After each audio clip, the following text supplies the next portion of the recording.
Everybody, welcome to Hernando's Hideaway TV. Here we are at Hernando's, and we got a special guest tonight, this evening. A guy who's been in this building a lot of times, known his dad has been in this building a lot of times. All his friends have, and he is no stranger to Memphis because he is a Memphian, by God. He is Jerry Phillips. That's right.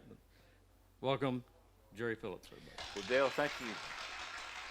Thank you so much for having me, man. And talking about Jerry P. Thank you so much for writing a song about me. I mean, that was a real honor for me, for you to write a song for me. You know? Well, it's my honor. You inspire me, Jerry. You inspire me. But you know what else inspires me, Jerry? I gotta be honest with you. I'm inspired by probably the best beer in the world. You know what it is? Lone Star. National Beer of Texas. The only beer you should be drinking, even though you're drinking that Corona. I know it. Lone Star. Well, hear about the guy that walked in the bar, he ordered a Corona and 2 Hurricanes? The bartender says, that'll be 2020? It'll be 2020, yeah. But, you know, that's the only beer that makes your teeth white, right? It does, it whitens your teeth. Whiten your teeth, yeah. Hey, enough about me and what I'm drinking. How about you? You like your Corona and... I like Crown Royal Black. Crown Royal Black. That's a healthy so drink. if somebody wants to give me a sponsorship on that, I'll take it. Crown Royal, are you listening? Crown Royal Black, I think we're on camera 3, right? Oh, okay, So let's cut to the chase here. Jerry, when is the first time you remember meeting Elvis? We are in the Elvis Presley booth, right? Next over is your dad's booth, Sam Phillips' booth. Yeah. When did you remember meeting Elvis Presley, your earliest memory? Well, you know, really, I can't remember exactly the very first time that I met Elvis. I think it was probably before he came to our house, but he started coming to our house quite often, and it would always be... Now, was this when you already moved over to Mendenhall? Yeah. Okay. Sam had made some money finally, you know, because he just didn't, you know, it was a shoestring operation. The whole Sun Record Company was, you know, he was, and he borrowed money and all that. But yeah, I mean, Elvis started coming over after they had some success, and it was just really a tremendous experience. The guy was so real and so nice and so great, and not to mention all the great-looking girls he had with him every time he came. I mean, honestly, he did, you know. And he had all of his, you know, his guys that were hanging around, not hanging around, the guys he asked to be around. Right. You know, they turned before they were called the Mafia. Before they were called the Mafia, just his buddies, they just came out buddies. there, and he, you know, he couldn't come out before after midnight or a little bit before midnight because really, during those times, he would get mobbed if he was somewhere and they found out he was there. I mean, girls would pull his clothes off of him, try to pull his hair out of his head. I mean, it was just really something pretty crazy.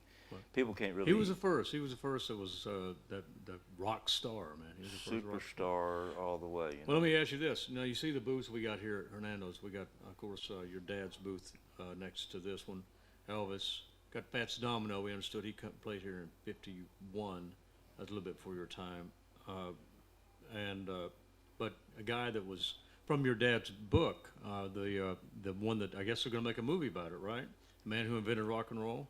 Yeah, Sam Phillips. Sam Phillips, The Man Who Invented Rock and Roll. Yeah, Peter Growling's book, and a great book. Man, what a great book. Yes, a great book, and it's all true. In that book, he mentions quite a bit how he really had a deep affection for Charlie Rich, who played here quite often. Well, you know, he said the two people he wished he could have worked with them more than he did, and his two favorite artists really were Howlin' Wolf, right, and Charlie Rich, and that's a long there's a lot in between there, yeah. Between there, I mean, when you think about there was Elvis and Carl Perkins, Johnny Cash, Jerry Lee Lewis, Roy Orbison, you know, Billy Riley, Sonny Burgess. I mean, the list goes on. Carl Mann. I mean, it goes on and on and on. But I'm not saying that he said those were his favorite artists, but those are the ones that he didn't get to work with as much as he had wanted to. Right. And so he could develop or help them develop, you know, their inner talent. I think this picture of Charlie Rich, I don't think it was taken at Sam Phillips Recording Studio, was it? Where is it? It's all the way in the back there, but I think it seems like I think it might be in Nashville, but it sure looks like Roland James behind him. You know, Yeah. I know the studio musicians that Sam had at Sun and followed him over to Sam Phillips recording were just the inventors of the sound, man. Inventors. You know, Roland James never got the credit he really should have. No, he my didn't, opinion. and I'm not sure Roland ever really wanted it. You know what I mean? He was that kind of laid back, low key guy, and everybody my dad worked with were untrained musicians, except for Charlie Rich was a jazz player. Actually, he was jazz trained. I didn't know that. Yeah, Okay. and he loved jazz. And Bill Justice, who was raunchy, Sure. he was a trained musician. Could read and all that stuff. And but everybody else that he worked with were untrained musicians, and that's who he wanted to work with.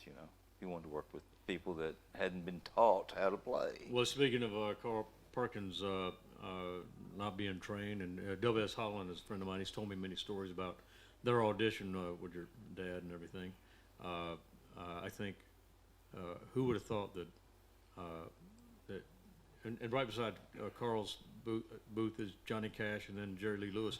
Who would have thought that Jerry Lee Lewis, the last man standing, man, of all of it, Should have been the first one gone. There's He was- no doubt about it. He lived harder and rocked harder than anybody. He didn't did, and he came near to death a couple of different times in the hospital and all that, But he just was a unique individual, probably more unique than any of them actually. When it came right down to it, I'm not, if I've always said that if he hadn't married his cousin, 13-year-old cousin, there would have been a war of who was the king top, of huh? rock and roll. Yeah. I mean, and Jerry Lee Lewis would have been hard to take out. It's people ask me that quite a bit on who's my favorite son. Of course, Elvis, huge influence. So was Johnny, Jerry Lee as well. His country stuff really hit home with me more, but I still love his rock and roll stuff. Carl Perkins, he's a singer songwriter, which I think is probably that's other than Charlie Rich. But Charlie Rich never got to blossom as a singer-songwriter, I think, at Sam Phillips Recording or Sun Studios. Mm-hmm. He did some great stuff, but I don't know. Did he write Lonely Weekend? I can't. Yeah. Okay. He wrote So he did some writing, but Carl Perkins, I think, has been the Yeah, and he wrote some other songs. I'm musician, drawing a blank songwriter. now. But he wrote some other songs for other people. I think he wrote some songs for Roy Orbison. I think he wrote some songs. He wrote some songs, for other people. He was a great songwriter, and he just was a great. He had the whole package. He looked great. He sounded great. He could play. Anything you wanted him to play. And well, I mean, we also got Rufus Thomas picture out there. Rufus recorded early on with Sam, I guess, right? That Bearcat, was that Sam's idea? Or well, it was an answer to Hound Dog, Dog, and they cut that, and there was a big lawsuit that yeah, I ensued read the book. after I read the that, book all about that. Yeah. because it sounded, just like Hound Dog. So, and Sam lost that lawsuit. Oh, I didn't realize that. Yeah, Okay. and so, yeah, I don't know if But he won the one with Phillips. of Holland. Well, Holland, sorta. He had to change his label, a little bit. But, Oh, did he? Yeah, but man, he was such a rebel. He was such a rebel, and he didn't care what anybody thought about him. He didn't care, and he would push the boundaries a lot. He'd push the boundaries a lot, just like you push the boundaries a lot. I mean, I'm pushing all my boundaries I can push. Matter of fact, I'm pushing buttons. I'm pushing boundaries. That was easy. This interview's going easy, Jerry. Well, so we skipped over somebody. Right behind me, there's a picture of I get asked probably more than any picture in here, who is that? And of course, you know him very well. Mr. Sputnik Monroe. That's Button McRow. He will jump in your hair. Jump in the air. Jump in the air. And shit in your hair. That's yeah, right. and he was 220 pounds of twisted steel and sex appeal. Twisted steel and sex appeal. Yeah, and if the blood's gonna flow, make sure it's the other guys. That's what I was getting at here. I know that you wrestled I did. as a young man, and so much that your parents were worried, especially your mom, worried you were going to get hurt because you were a teenager, right? Well, I was 13. Yeah. making Barely a teenager. Yeah, barely making 150. I was 12 and 13. 'Cause I did it for a couple of years, and Making how much? $150 a night. Whoa. Yeah, that was great money, and like We don't even make that as musicians. I understand, and That's hey, it was a that's really great sad. that was a great introduction to showbiz and how it really does work, and of course, me being around Elvis and all those other people was a combination of super showbiz mentality for me, you know. Yeah. I loved it. I loved wrestling, man. They hated me. I was the world's most perfectly formed midget wrestler, and they That's knew what they I billed wasn't you a as. midget. And They they thought hated, you. Yeah. they hated the fact that I was claiming to be a midget and I wasn't. They knew I wasn't. They hated me, you know. No, wait a minute. You're talking about the other wrestlers. No, the crowd. The crowd. The Okay. crowd hated me. Ouch. Yeah. That's got to be hard on a. They wanted to see on me. I asked on you, a 12-year-old going into 13-year-old. That's they wanted to see me get my ass kicked every time Really? we wrestled. Oh. Yeah. That's But not good. that didn't always happen. I was pretty tough. I was winning weightlifting contests in health clubs when I was like 12. You know, I was lifting. you would more. be a YouTube sensation if I wanted to be Boy in Tarzan. I thought I would have been a better boy. You remember would have Boy? been. I thought I was in my age. I thought I would have been a better boy. But people who don't remember that Tarzan actually was a TV series, and it did have an actor. It was a movie. Well, movies. But yeah. it was a TV series too. But It yeah, was. right. In the movies, he was. But the he had original Boy was. I was a lot stronger than he was. I could have been. Could have whooped his. I could have whipped a whooped monkey's his ass. ass You and know? yes, All right. Well, here's the thing, folks. What we need to find out now is what is the future for Jerry Phillips, because I mean, you got lots of stuff in the fire. You got I'm excited you're doing your own album, I am. which thanks to your daughter, she keeps prodding you about it. Hell, it's Right. awesome, and but I think it's way overdue. You've been folks who don't know, you had a pretty good regional hit in a band. What year was that? The 66. 66. The Jesters. Yeah. The Jesters did pretty good. They still, every now and then we'll be touring in Europe, and somebody will still play that song. Absolutely. DJs No, I've love been. that. I get requests to come over there and bring the Jesters band over there, which is no longer around, but Sure, I most of imagine. them are dead except for me. Well, you But, got a young start, man. yeah, everybody else in I the did band get a was young older, start. yeah. Yeah. But I'm going in the studio on October 30th, which is my brother's birthday, and Knox birthday. Knox Phillips. He just died, Just a passed. couple of months ago, and we were unable to have any kind of Memorial service memorial because of all service this for stuff him going because on. of the stuff. But so I just decided I was going to start my album on his birthday. I bet he'd get a kick out of Yeah, he would. He'd get a kick. He'd criticize everything I did, but that's the way he that. I produced. think that's the Phillips way. Yeah, that's the way. No, that's the way he would produce. Can you not sing any better than that? You know what I mean.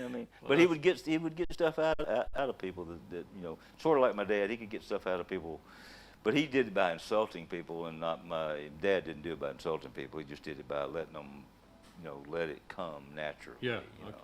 Well, I understand it. It sounds like Sam Phillips was the one that invented the. Yeah, can do it once more for me.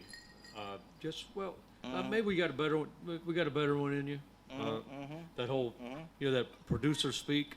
Yeah. Well, let's try it one more time. God, once more for me, guys. Well, what he was looking for was feel, and that's all. And it's what he instilled in me. He Is said, that "Man, what you're going for on this album? Or Absolutely. Have you got an idea on how you want it to flow? You're Yeah, I'm gonna gonna produce it yourself? I imagine. No, I'm No? gonna let Matt Rossbang and Matt Rossbang, that and guy. I know it. Matt Rossbang. Yeah. Matt And Rossbang. and- Just because he's won a lot of Grammys. no, and Hallie. And how?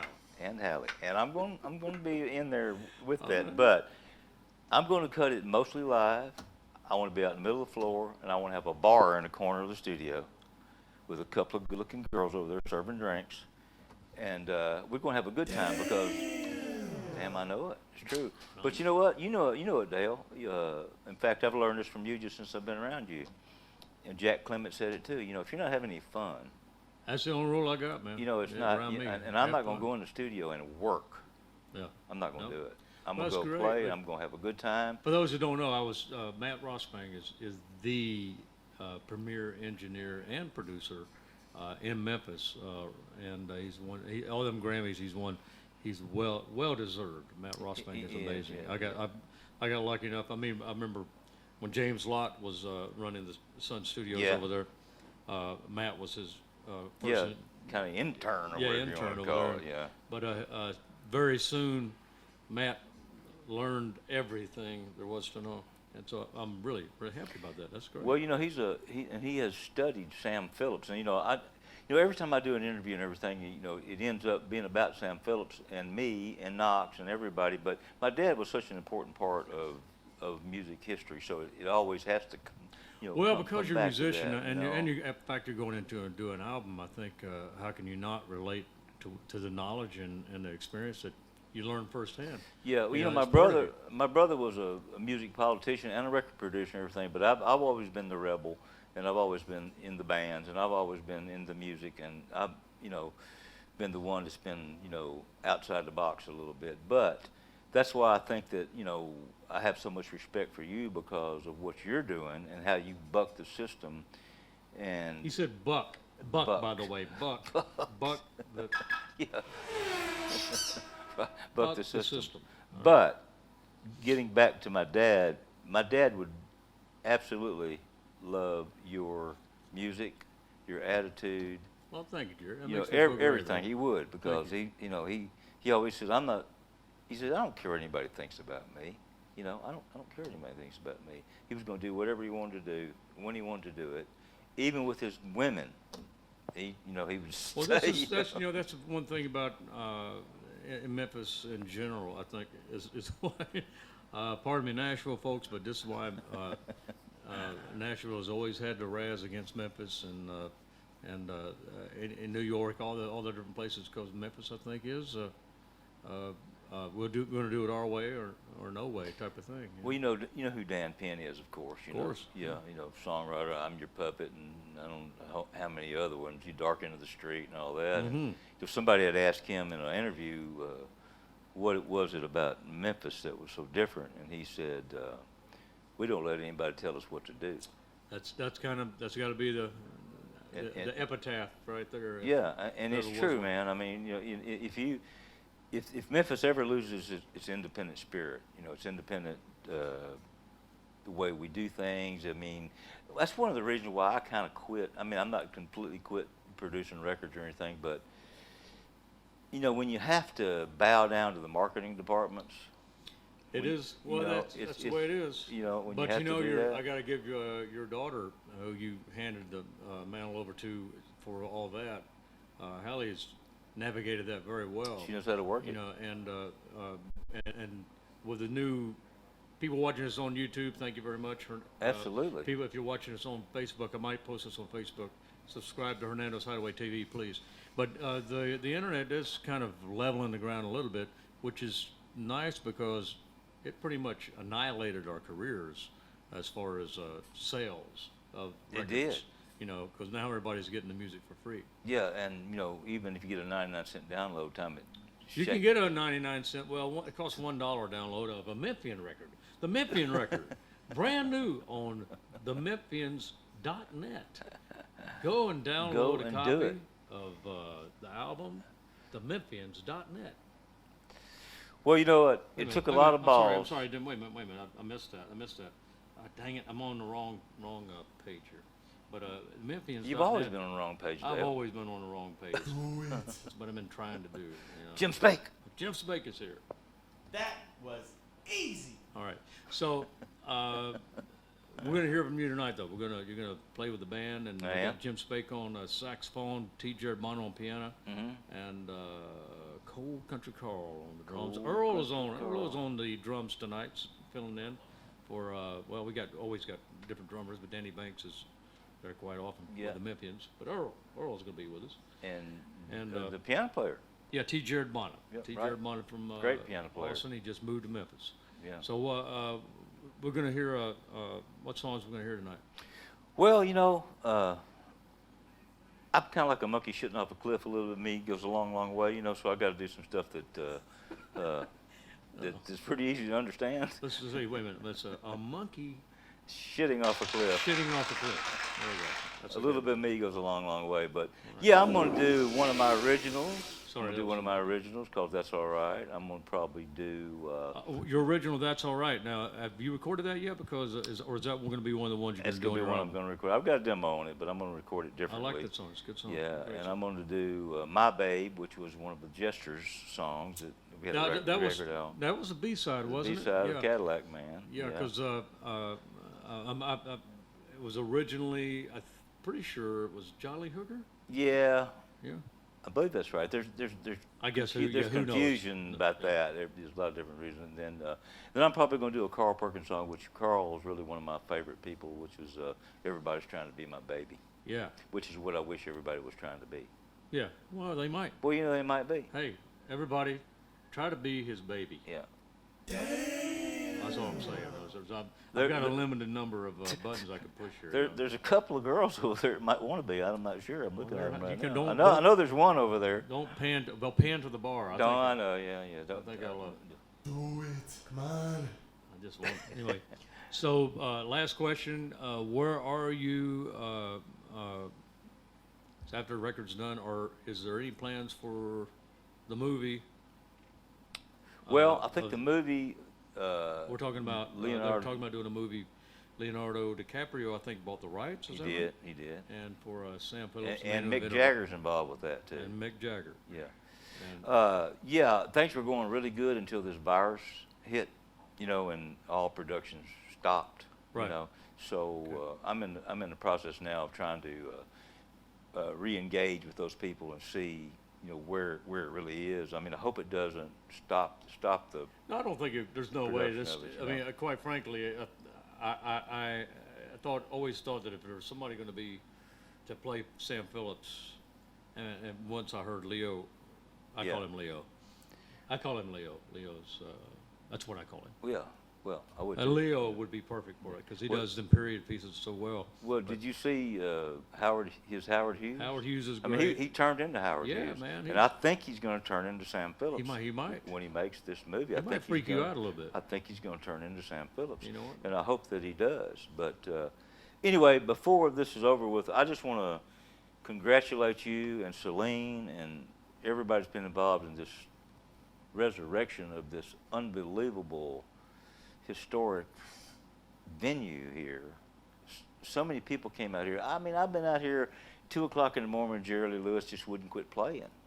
A And lot then- of times he and played then he till quit- 4 or something. Yeah, but we'd leave at 2, go to a strip club, and come back and play another hour till 4 or 5 in the morning. I mean, it was like, you know, you just couldn't control it. But yeah, I mean, and you've done a wonderful job. It's a beautiful place. It's clean. It's just awesome. It's cool. What can we have, Zane? Hey, can you see? Can he see What- that what's damn? that there? Can he? He can't put. Can he put anything on that telephone booth with Elvis? Oh yeah, he could, can you get Elvis in the telephone booth? Elvis is in the telephone booth. That is the epitome of cool. Oh, is that? It is. Well, I tell you, that telephone booth works. So if you want to call somebody, it sure does.